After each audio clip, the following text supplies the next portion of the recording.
I am Sally Bird. I'm the learning officer at the cottage. And I'm here, I'm looking after the chat. I just want you to know that there's a bit of a delay between what we're saying and when it appears to you. So if you have any questions, please put them in the comments and I'll keep an eye on them. And what we're going to do is, if we're able to respond to questions while we're still in the same room or while we're still talking about the same topic, we will. But if not, we'll get to them at the end of the tour. My colleague Jade, who is our heritage officer, she's going to be running the tour. And I'll hand over to her now. Welcome, Jade. Thank you. Hi, everyone. So just all my friends and family that have come along for the ride, thank you. Okay, so we're going to start in where our tours would start if you were coming to Cottage as a visitor when we finally reopened for the public. So here we are in our gift shop, and you can see we have a lot of local artists display their work here. So we have some lovely cards by Debbie Cabbage at the back. And then we also have a few bits on the side here from our artist in residence, Nikki. And then we have a few personalised Mrs. Smith Cottage items, which you're always welcome to pop in. Even if you don't want to come to Cottage for a full tour, you're welcome to just pop into the shop at any time when we are open to the public. So if you're ever in Avonby and want to just pop in, maybe for some proper homemade jam, then this is where you come. So this is our little gift shop, and you'd come in here, and then I'm usually stood in here, and I will take your ticket here, and you just come down into this bit here, which is, we call it our visitor centre. But actually, this originally used to be a piggery. So Mrs. Smith would keep a pig in here, and her and a few other members of the village would share the pig, and this is where they would keep the pig until it was ready to no longer be a pig. So in here we have a little timeline of the cottage. So the cottage was built, we think, in about 1830, and then we've got a few photographs and original documents that Mrs. Smith kept during her time at the cottage, all the way until it was opened as a museum back in the 1990s. So we've got a few important photographs on this wall, which you can't see very well here, but as I say, when we are open, do come and visit for yourself. So we've got a picture of the first photograph you see at the end, not the map one, the second one, that's Mary, and she actually adopted Mrs. Smith, and she lived here first. So that's how Mrs. Smith came to live in Avonby originally. And then we've got this lovely photograph here, which is one of my favourite ones. It looks like two people. It's just in the middle of the screen. Hopefully there's not too much of a delay so you can see it. But that's actually Mrs. Smith on her wedding day to Joseph. And she's, when you come and see it in person, she's got this lovely, great smile. So you can see how she was so happy. Mrs. Smith was actually, she was 64 when she got married. So, and Joe was 74. So they were both of an older generation when they eventually got married. Mrs. Smith did have a sweetheart, Sydney, but unfortunately he passed away during World War I. So she never had any of her own children, but she did have a very happy marriage with Joe later in life. Unfortunately, though, this is the saddest part of the story. They only were married for 4 years in total because Joe then passed away. But during his time at the cottage, he did make a lot of improvements, and I'll show you some of those later. So that's our visitor centre. In here, we also have a guest book, which we always love for people to sign. We love a bit of feedback. And then we've also got this really strange looking wall, which does strange movement. But you can see there's like a few bits of paper sticking out, and this is what we call our promise wall. So Mrs. Smith was a Methodist, and she would keep promise boxes in her cottage, and usually they would contain maybe like little quotes and things like that from the Bible. We've taken that idea, we've made it something everyone could join in with. So when you come to the cottage, you can write your own little thought or reflection or maybe inspiration, and you can put it on this little scroll and pop it in the wall, and it'll always be there then, so you can come back and see it. Did you make a promise? Did you keep it? I mean, mine's to start baking more things from scratch, and I made a biscoff cake for my friend the other day, which went down really well, so I'm going to tick that one. I've also promised myself I will get fitter and lose some weight, and I'm working on that one. But yeah, so this is our promise wall, which we love for people to join in with. When we do open again, you'll see these hand sanitizer stations throughout the cottage. Everyone is welcome to use those. We do wipe down the site every hour as well, regularly. So everything is sanitized and clean and safe. There's like social distancing in place. So we hope that when we reopen, we see lots of people, and we'll keep you safe while you're on site. So let's go outside to our wonderful cottage garden. Now, what I should mention is this Matterport model that we're currently looking at and walking around site on. This was actually taken in July 2020. So we've got a lovely summertime garden here right now. So it currently doesn't look like this. We're very much in spring mode in the garden at the moment, just got little flowers coming through. But this is what it looks like in the summer when it's in full bloom. And I have to mention, our volunteering team for the garden are just best. They are fantastic. They're so passionate about the garden. They've taught me loads since I've been there. And they just put in so much time and effort into the garden. As you can see, it pays off. The garden looks absolutely brilliant. It's a true wildflower cottage garden, which Mrs. Smith would have loved. We also have our apple tree at the bottom of the garden here. It's quite a famous tree for us because we've had several incidents where very big apples have come down and me and Sally have had to dodge them like ninjas. But yeah, so always be careful of falling apples. But they are great. You're welcome to take some home. If they do fall, go home and make an apple crumble. So let's just have a look over here. So this is where we've just come out of. This is our visitor centre with piggery attached. And that's where you go in and get your ticket. Then you walk through. We've got our lovely garden. And then here's the cottage itself. It's just a nice shot of that there. You can see the roof. It's got slightly wobbly, bumpy top there. That's where we had most of the structural issues, and that's why it had to shut for a long period of time. But luckily, you know, the local council, Friends of Mrs. Smith's Cottage, and the National Lottery Heritage Fund, they all donated funds and raised the money to get the cottage, you know, structurally secure so we could reopen it. And now look at her in all the glory. She looks so cute.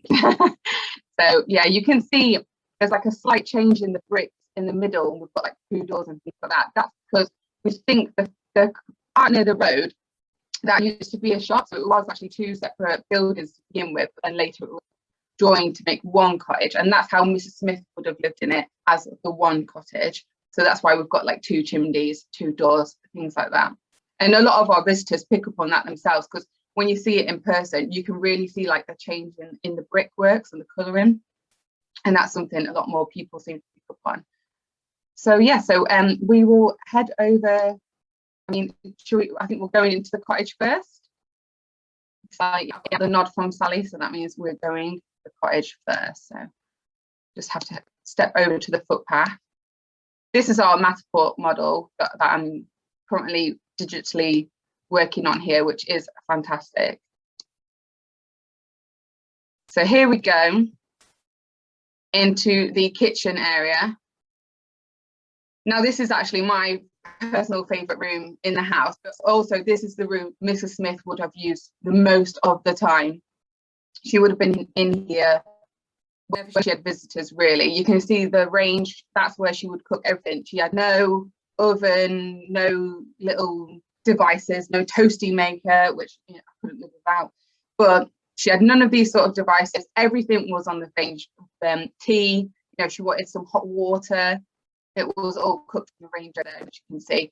And then we've also got jam tarts on the table, which have become a personal favourite of mine since working at the cottage. Those are not real, so sorry to disappoint. Don't eat those if you come visit.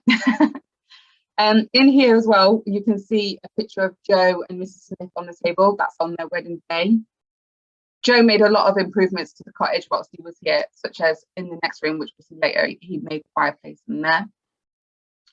And so in here on the table as well, you'll see a current favourite edition of ours, which is Mrs. Smith Stays Put, which is a poem by local poet Joel Stickley, and it was illustrated by local school children.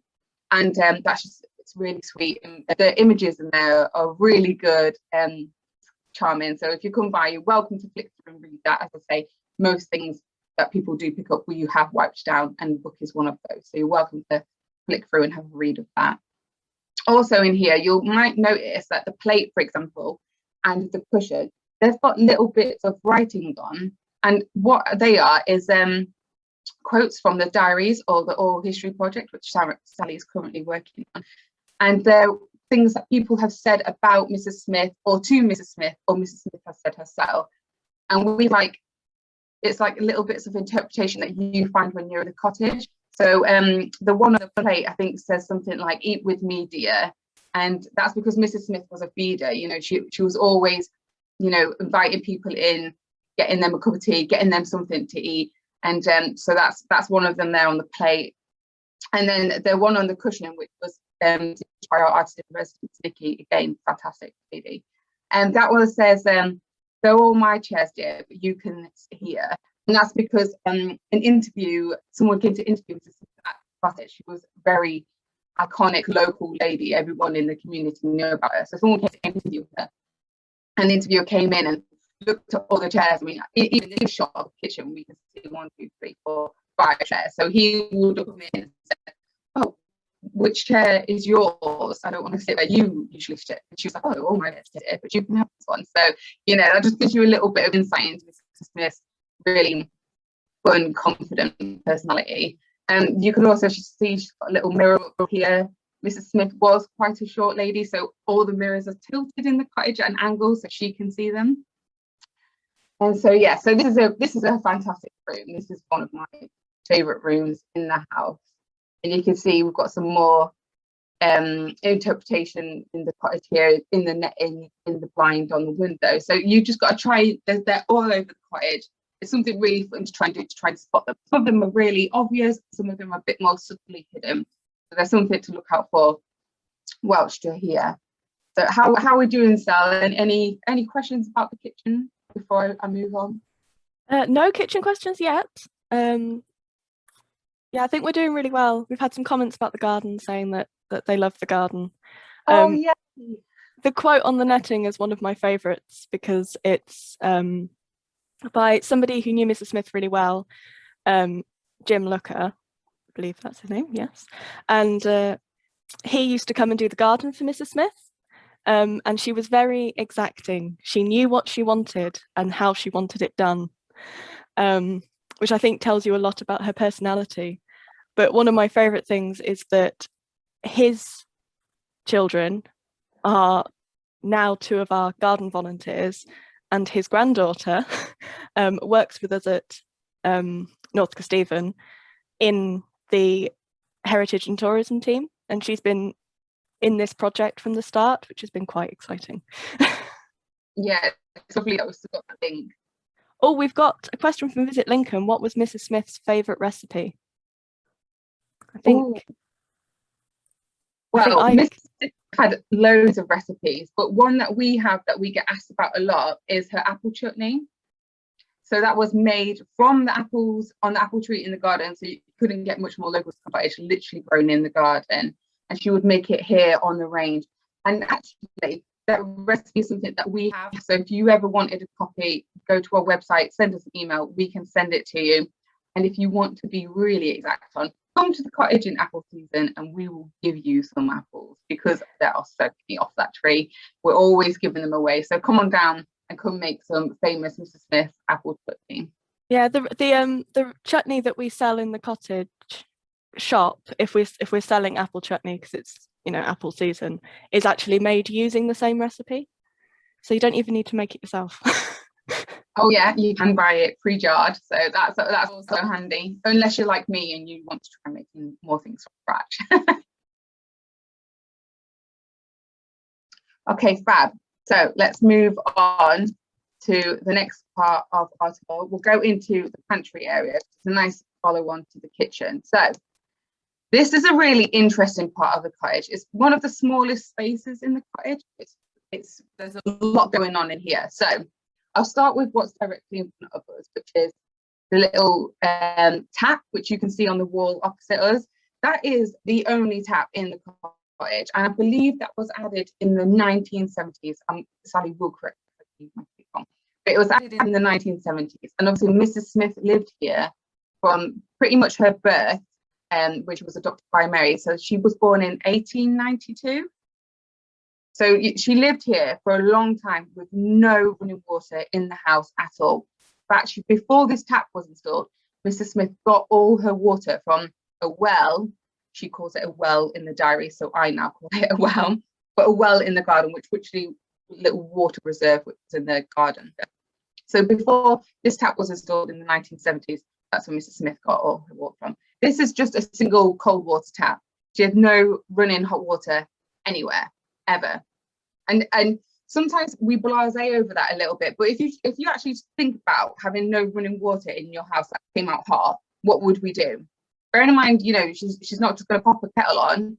She's got to get on that fire if she wants some hot water. So yeah, that's how.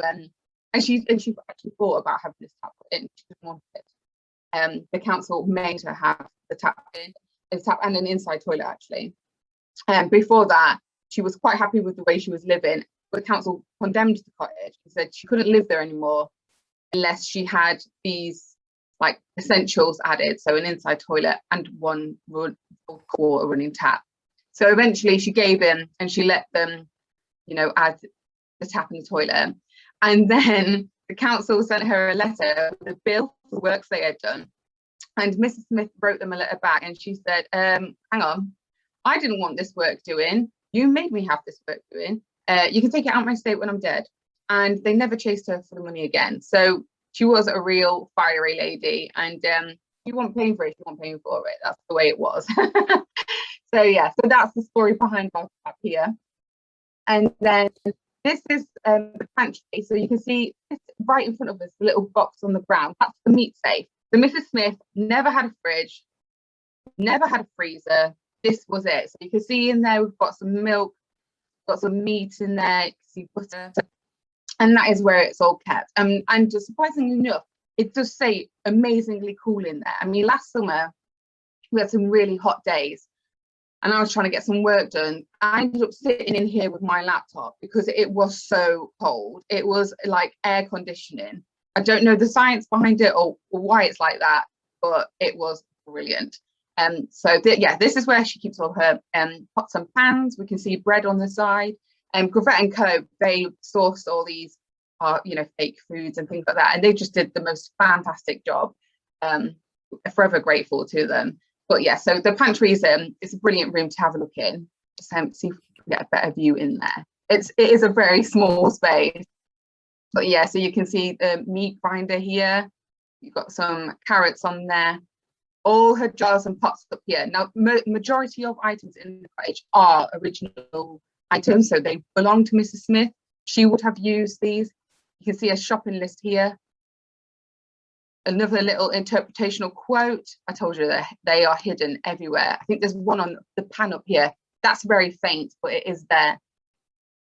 So yeah, this is her pantry, as I say. And then we've got her wash area. And then this room in here, which is the toilet that the council made Mrs. Smith had put in, that isn't in use. I mean, you can poke your head around and have a look, but it's not that interesting, if I'm totally honest. But we do have toilet paper in there that Mrs. Smith would have used, which I would never recommend. So let's move on to, just before I do, I just want to check in with Sal. I haven't missed any important information, or we've not had any questions about the pantry. No, only Emma commenting that Mrs. Smith loved bread and jam or bread and honey for breakfast. Oh, of course, Emma, the fountain of knowledge. She knows everything. If me and Sal ever get stuck, I will know. Yeah. Mrs. Smith also used to slice her bread really, really thin. So when she eventually had to move away from the cottage, she ended up in a nursing home, and she would always complain that the slices of pre-sliced bread was too thick. I thought that's really interesting. Yeah. She knew what she wanted. Definitely. Okay, so this is the first ladder we're going to go up. You can see we've got a handrail installed here. Now, Mrs. Smith would climb these ladders all on her own till she was 102 years old. And for the first 6, 7, 8 weeks I worked at the cottage, I would still use my hard hat when climbing up these ladders. I think I have the record for most head bumps in one day with 6, I believe. So yeah, so just if you do come to the cottage, you know, mind, just be careful, hold the handrails as you move up, and do watch your head. So we're going to come up the ladder. One of the reasons we've created this model with Lincoln Conservation is to make the cottage more accessible. So if you don't want to climb the ladders, you can sit in our exhibition space and actually enjoy this model from the safety of the ground floor. Yeah, that's a good point, actually. Yeah. Yeah, the ladder, some people are afraid of the ladders, which is more than understandable. It takes you a while to get used to them. I mean, Sally and I and Emma and you know, the volunteers at the cottage, we whiz up and down them now. But like I say, it took us a while to get used to them. And in fact, when we go back, some we get used to. But Mrs. Smith, you know, lady, I remember reading one diary entry. I couldn't tell you the year off the top of my head because we have thousands of diary entries. But I remember Mrs. Smith saying that she took all the bedding outside to beat the mattress and clean it and things like that. And I was like, how on earth did she do this? Like getting them down the ladders. But you know, if Mrs. Smith put her mind to something, it was going to happen. So here we are upstairs at the landing. Now, this space, we call it Fred's room. It's not a bedroom at all. It's a landing space. But Fred, Mrs. Smith's brother, adopted. This was his room. So you can see on the bed here, we've got a little suitcase, got a photo of Fred in there. He looks like such a cheeky chap. But yeah, so these are all Fred's items, got a little cat in there, things like that. And this was Fred's room, and he stayed here. And then over this side, over here, we have a little box dedicated to Sydney, who I briefly mentioned earlier, which was Mrs. Smith's sweetheart, who died during World War I. And so we've got a photograph and a few letters and little bits like that in here. And then also in here, we've got Mrs. Smith's trunks and another little quote here. And the fab thing about this quote is you can see it quite well on the map. But yeah, she put winter coat away, and that was on the 13th of June 1950. So as I say, we have diary entries that go all the way back until the late 1940s. I think we've got diary entries from, and this is a diary every single day. And usually it was just a line or two, sometimes about the weather and things like that. But we have them all now, and you're welcome to look through and read. We have copies of the best of diaries, which you're welcome to read while you're at the cottage. So another thing to mention here is the flooring, which can be a bit of a pain for Sally and I, and Amy, the latest member of our team. The lino up here, we can't hoover that, or we have to be really careful with it. That's the original lino that Mrs. Smith put down. So we have to get on our hands and knees, and Amy, who's recently joined our team, and you have to wipe it with just some plain warm water, maybe the tiniest bit of soap.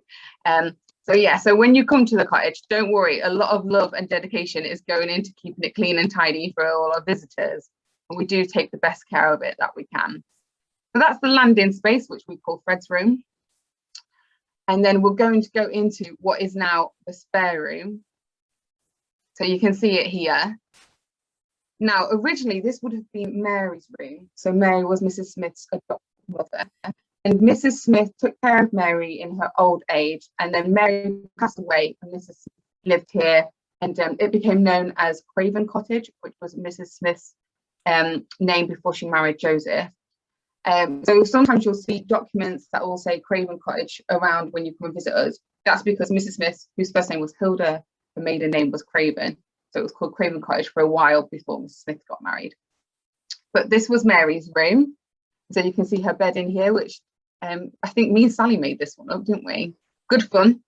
Really tough. I mean, I've never appreciated a normal mattress since working here that day. I'm trying to get all the lumps out and pat it down and make it balanced, if that's the word. But yeah, it's amazing. When you come to the cottage, you really appreciate modern day living. So here we are in Mary's room. Got a few furniture items in here. There's a photo of Mary on the back wall above the flowers there. And I'm going to pop over here. So I wanted to show you the tiny window, which Emma had the joy of cleaning when we reopened. Good times. And then, if you can see up here on the screen, I'm hoping the delay isn't too bad. We've got an interpretation box up here. And that's basically to explain why we had to close so long and what we had to do to make the cottage secure, particularly the roof. And we had to put in these sort of metal bars, and I'm sure anyone who works in construction listening to this will be telling me the correct term, but there we are. And we can see the little glass panel, and that shows you the support that we put. Well, I say we, it was actually Lindham's, great guys. They helped us a lot there.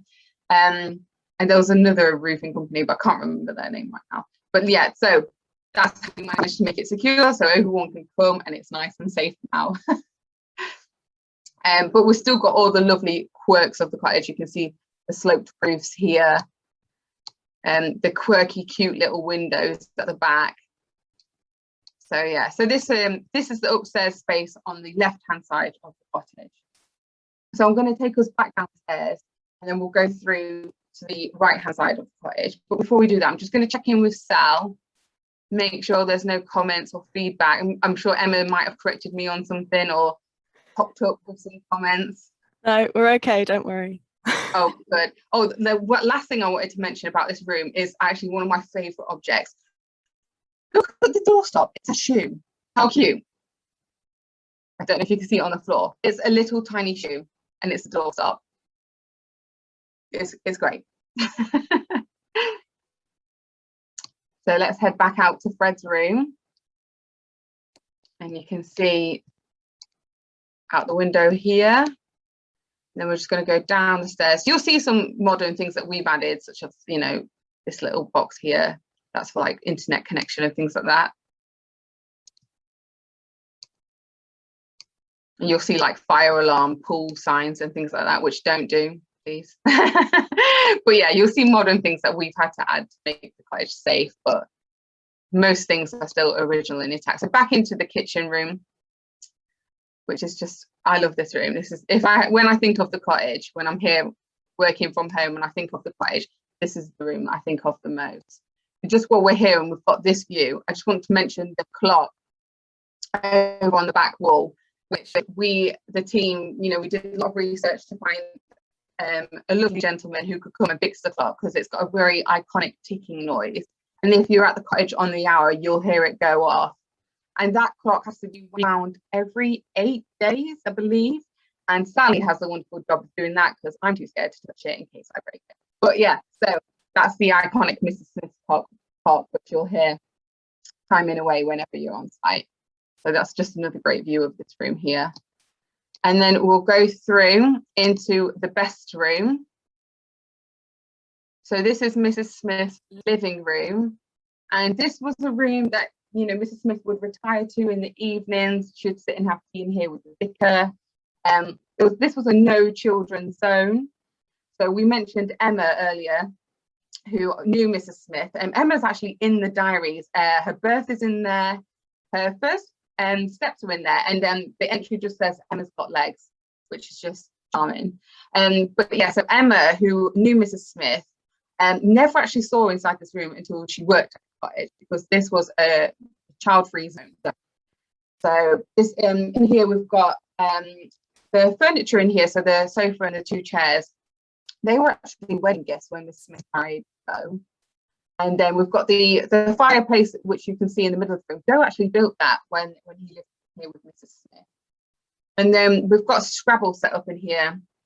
Mrs. Smith loved a good board game or puzzle. So you're welcome to come along. We're going to hold some fun events, and one day we will have a board game day. And any of my friends who are watching this know I love a good board game.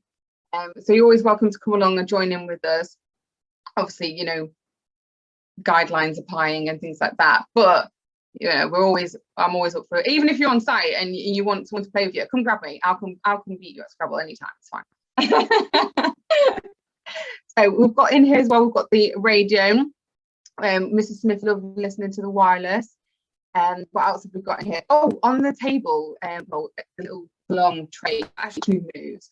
And we've got some photo albums. You can see a blue one and then a little one on top of there.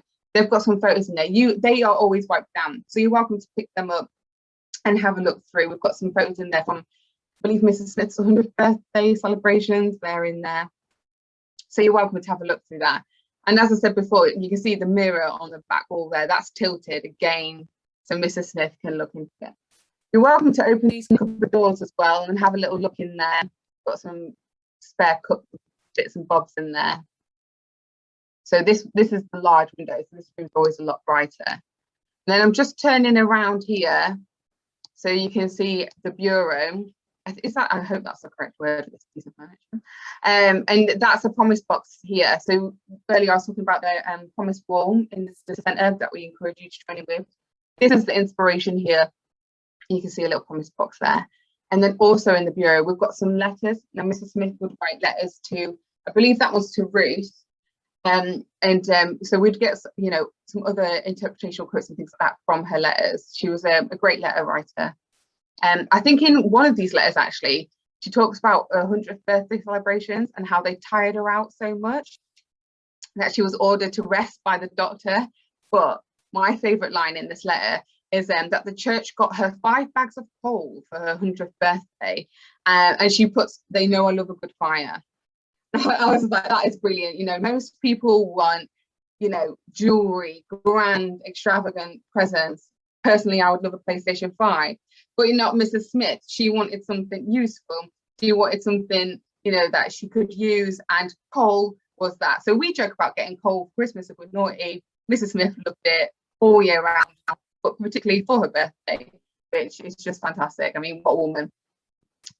But yeah, so this is the best room. I love this room. It's a great light, bright room, and it's a really peaceful room as well. Like, you can sit out, you get such a brilliant view of the garden in here. And it's a great room. We've had a question. How tall was Mrs. Smith? Oh my gosh, she was so short. How tall was she actually? I wish everyone was, she would know exactly. I've been told that she was about 4'8". That's when she was an older lady. Yeah. Whether she was a bit taller when she was younger, probably, but she can't have been much more than 5 foot, bless her. Yeah, I think we've got a couple of pictures of her stood in the doorway of the cottage, and one of them was when she was a younger lady, and she wasn't tall in that. But then there's another one of when she's an older lady stood in the doorway, and there is some shrinkage, but she was always a smaller lady. But yeah, by the time she was 102, she would have been like 4'7", 4'8", something like that. So that's why obviously all the mirrors are tilted. But the one in the kitchen, she still couldn't see properly to do her hair, and she would stand up on the fire grate. And people were really concerned that she would catch a light or something. Thankfully, that never happened. But she definitely liked scaring people. Okay, so let's go upstairs. So this is the ladder that I had several bumps on. Now, I'm just going to stop so you can see the ladder here. This is the ladder that Mrs. Smith climbed to bed every night till she was 102. And actually, if she wanted something that was upstairs or downstairs, so particularly the TV, she had a television, she would carry that up and down this ladder with her. So if she wanted to watch telly in bed, she'd carry the TV upstairs. And if she wanted to watch TV in the day, she would carry the TV down this ladder with her. Just, yeah. So let's go up here. I had the wonderful job of cleaning these ladders when we moved back into the cottage. Fun times, good memories. But yeah, you can see Mrs. Smith's coat here. That's not her original coat. That's one we found that was like the one that she was wearing in several photographs. We can see, because it's not the original, we're able to stick on this coat. So like I say, they are dotted all around the cottage. Let's go up here. More of that famous Mrs. Smith's lino, which we've put under the rugs here. So let's just get a good view of the room. There we go. Okay, so this is Mrs. Smith's bedroom. And as you can see, one thing that children always point out when they come to the cottage is the clothes in the bed. That seems to really stick with them. And that's because Mrs. Smith would line her clothes within the layers of the sheets and blankets on her bed, so they would be warm for her when she got dressed in the mornings, because obviously there is no central heating in the cottage. You can see heaters in here now. Those are what we've put in. There would have just been the fires which Mrs. Smith would have lit, and that would have been the source of heat cottage. So, you know, Mrs. Smith was resourceful as ever, and she would keep her clothes warm in the bed and pop them on in the morning. Now, she would also take a hot water bottle to bed with her at night when it was really cold. And my all-time favorite diary entry just says hot water bottle first in bed. And there's no other information. I read it and I was like, well, what happened? Were you okay? Did you have to get up? How did you dry the sheets at that time? You know, I had all these questions, but it was just the one line, hot water bottle first in bed. I would love to know what happened that night. But anyway, so that's on the bed. We've got the Radio Times, and Mrs. Smith would always have a TV guide. She loved watching snooker, pageant shows, Miss World. That's it. She loved watching Eurovision as well. You know, so she would always circle what she was going to watch in the TV guide there, and you can see the TV in the room over here. And that's something else that kids always point out on school trips is the TV. Most children haven't seen a TV like this, actually, and they can't believe that it has an aerial on it. You know, it's not flat screen. They're always amazed when I mention the fact that originally she only had 3 channels, and that it was a big deal when she got 2 more channels. And, you know, there was no remote. She had to get up and change the channels, you know, by hand. And kids are always blown away by that. So I always say, so, you know, we're so lucky we have our remote now and things like that. And we've got more channels than we possibly ever asked for. But yeah, that's what Mrs. Smith had. And she was happy with that, you know. Before she actually even had the TV, she would plan to go around friends' houses to watch big events. So, you know, that's how she would watch TV before, literally leave her house and go to someone else's. Before, I think a neighbour ended up giving her own TV in the end. I think that's what happened. But yeah, so this is Mrs. Smith's bedroom. And then I'm just going to stand here because this spot on the ground is my favorite on the Matterport model, because if you look in the mirror, you can see the device that enabled us to bring the tour to you today, you know, the digital scan of the cottage. And I just think that's brilliant. You know, look at the technology in this building right now. An old TV, no heating, jar of water on the side, and then a Matterport model scanning the cottage so we can bring this to you digitally. Love it. You know, this is the world we live in. So here you go. So that's my favourite spot in this room here. This spot is also where I had the 6th bang, the day that I had all the head bangs, and went and sat outside in the garden for 45 minutes and scared Sally and Emma. And after that, I wore my hard hat again. But yeah, so that's Mrs. Smith's bedroom. Got her trunk up here as well. You can see the lino. This is my favorite lino in the cottage because it's floral and it's lovely, and a joy to clean. So before I leave this room, I'm just going to ask Sally if we've got any comments or questions about Mrs. Smith's bedroom. Well, something that I wanted to point out that we haven't really covered yet is until the 70s, she didn't have an inside toilet. Oh yeah. And she didn't have any toilet upstairs at any point. So something you'll see underneath all of the beds, I think, is something that we don't use anymore, or only small children use nowadays. And that's a chamber pot, sometimes referred to just as a potty. And this was very much vital for Mrs. Smith. And something that you really don't consider when you notice it is the fact that in the morning she then had to carry it down the ladder to empty it out. And we have an interview with one of her home helps, one of her carers when she was much older, who said one of the most nerve-wracking things was the fact that she kept her best coat underneath the ladder to her bedroom. And in the morning you had to carry this chamber pot down to empty it out without spilling it on her best coat. Yeah, that's a job I wouldn't want. It's those little things that really make you realise how different her way of living is to ours today. Oh, definitely. And it's also, if it wasn't for the cottage, I think we would lose, like you can tell people these stories, but until you come and see the cottage and experience like the tightness of the spaces. I mean, I think on the Matterport model, they've done a great job of making it feel a bit bigger so we can move around a bit more.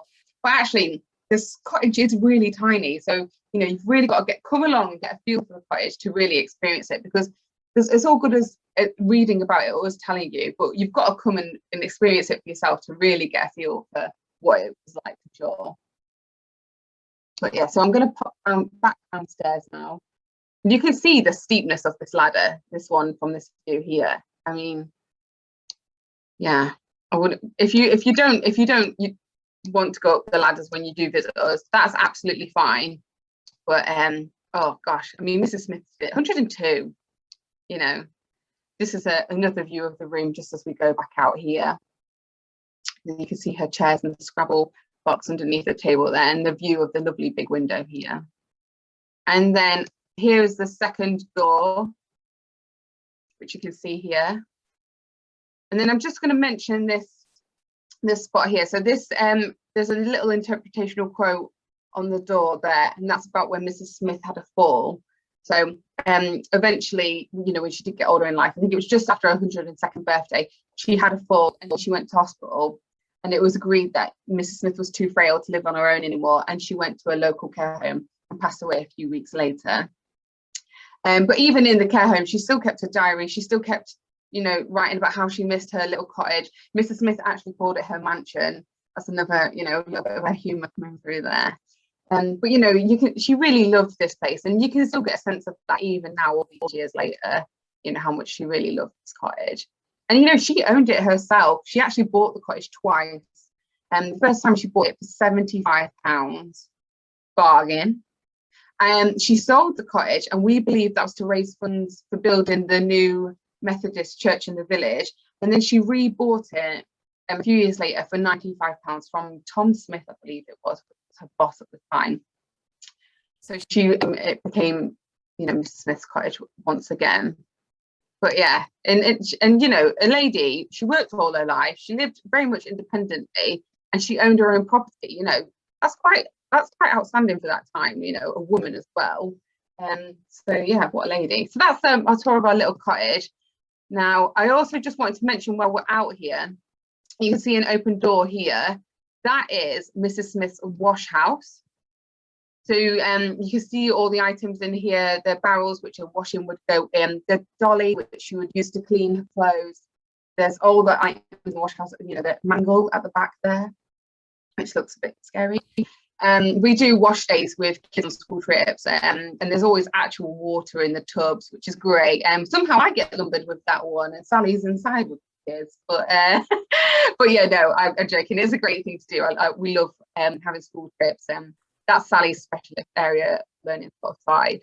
Yeah, we're also looking at extending that offer to families. They can book a group visit, and if they wanted to do a wash day, they'd be very welcome, and we'd get all the equipment ready for them. That's something that if you're interested in, you can just email us. Our email address is on our website. Oh, I'd love to sign Jacob that, so he can never complain about having to put some washing in the washing machine again. So here we've got the hatch on the ground, and that's where the well was. So that's where Mrs. Smith used to chuck a bucket in and get her water out from there. So that's the well. I always bring that up to kids on school trips. I'm sure they're like, it's just a bit of concrete, but that's where it was. So I just wanted to look back in the garden here and talk about improvements that were made whilst Mrs. Smith was married. Now, this is one of my personal favourites. You can see like a raised slab of concrete on some bricks here in the garden. Now, Joe and someone helped him with this. They raised this because Mrs. Smith had a washing line going along here, and they raised this, and Mrs. Smith could reach the washing line. That's why that's there. That's why that's been built. Yeah. So all that work, so Mrs. Smith could reach the washing line. That gives you a hint as to how short she was. And then also at the end of the garden, you can see an open hatch here. That's the privy. So before the council forced Mrs. Smith to have the toilet installed in the 1970s, this is where Mrs. Smith would go to the loo. So she'd come all the way down the garden to the privy at the bottom of the garden. You imagine going down there by candlelight at night and things like that. And even after she had the inside toilet installed, she still preferred the privy because she said the toilet in the house was drafty and cold and preferred the outside one. But yeah, eventually the service of them being empty stopped, and she had to, you know, use the inside one. But that's where she used to go. And then you're always welcome to come and have a little look in there when you come along. We had some blackbirds nested in there So we've got a lovely bird's nest in there as well. And there's also Monty the mouse, who you might see every now and then. He's lovely. So let's go over into our back garden here. So something that happened in the renovation period is we were lucky enough, or the council were, to acquire the property next door to the cottage. And there was a wall between the two properties. You can see where the wall was next to the bin. That wall went straight across. And now we've got this lovely extra space. And so we've got an exhibition space in there. We've got a public toilet in there. We've got a learning space in here. And we've got this fabulous garden. You know, you're welcome to bring your lunch, have a picnic out here, get an ice cream from the local ice cream shop in Navenby. It is amazing.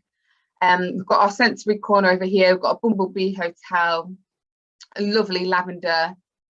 We're going to have like a few more outside garden bits to do once we reopen in the summer. But yeah, so we were lucky enough to purchase this and add to the space. It's great for school trips. Before we closed due to COVID, we actually had a Macmillan coffee morning in there, and that was really great. So hopefully we'll have more events like that. So it's a great space. And you know, if you ever want to like host an event here, you know, get in touch, drop us an email. Me and Sally will always open ideas. You know, maybe you want somewhere to have a local book club, a local art group. You know, that's a space, it's an adaptable space. So you're welcome to come along and have a look. And I'm just going to ask Sally if there's anything she wants to add about the learning programme. I think you've covered most of it. We do school trips. We also do family group bookings if you're interested in doing some activities, more in-depth activities while you're on site. And we also have an outreach programme of online talks or in-person talks and loan boxes. So we try and get to you as much as possible if you're not able to get to us. Yeah, so there we go. Lots of things going on at the cottage. So yeah, so you can see here, this is our exhibition space, the public toilet, lovely. In here at the moment, we actually, before we closed, we had an Artists of Navenby exhibition, which was a local art group to the village, and then their work will still be up when we reopen. So you're welcome to come along and have a look. There's some great pieces, all inspired by the cottage. And then this is the learning room, which does look a little different now. We've got an exhibition case here on this wall. And we've got a Mrs. Smith's blind here, but like I say, it's a very adaptable space. So just have a little, like I say, this scan was taken in July 2020, so it does look a little different now, but you'll see that when you come and visit us when we reopen home.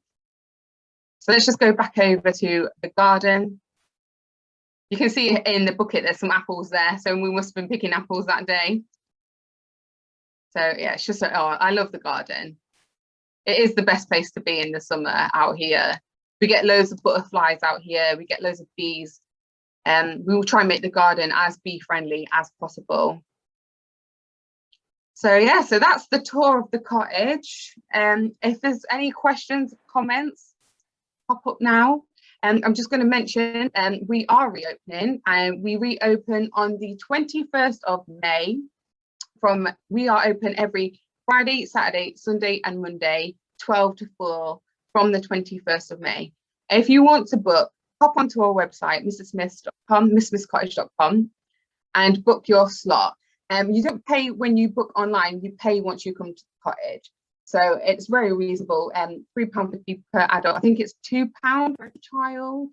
And you can also get a family ticket, things like that. We also sell vouchers, so if you come along and you think, oh, I know someone who would love this, you can get a voucher.